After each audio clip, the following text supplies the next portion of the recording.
I titled this video Calculated Mistakes and the Frustration of Fulani Oligarchy. After the 8 years of Buhari reign of terror and terrorism in Nigeria, all his agenda could not succeed. From Ruga, Nigeria resisted Ruga, cattle colony, Nigeria rejected cattle colony, and then livestock transformation program, Nigeria rejected it. The last attempt was actually the Wuru census he wanted to do. Nigeria all rejected it.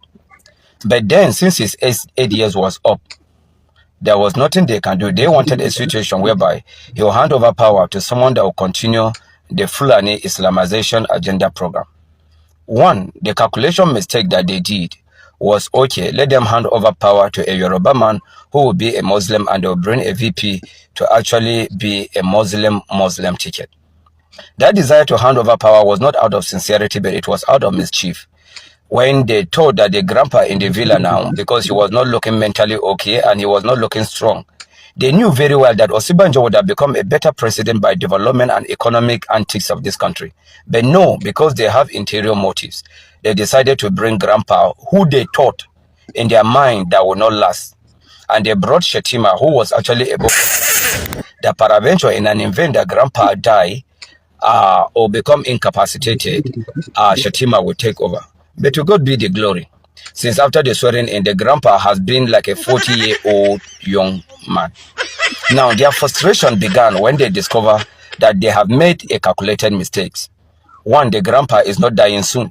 Secondly, most of the structure that Buhari actually put in power before handing over, they discovered that the grandpa is actually destroying them. They also discover that the emperor, the pharaoh of Kaduna, that's supposed to actually carry their plan and their agenda, they thought he could either become chief of staff or SSG. He did not get any of those positions. Rather, even the minister could not be given to him.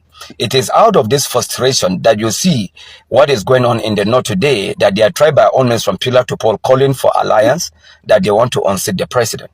Now, the question here is it only the North that have the ability that can unseat and decide who becomes the president?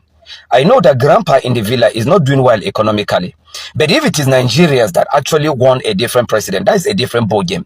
But it should not be that it is the northern oligarchy that will decide who become president and who lose the presidency. And thank God for the love of Peter Obi, that when they were calling alliance, Peter Obi has stood his ground. He will be the presidential candidate, and El-Rufai will not be his deputy except Ahmed Deti. Now, foolishly, they are calling Arayo Bashola, they are calling Rotimi Amechi. These are the foolish Southerners they used during Buhari, and they want to repeat it. I want all the Southerners to know nobody is comfortable with the regime, the president's regime, and the status quo of this country. But let it be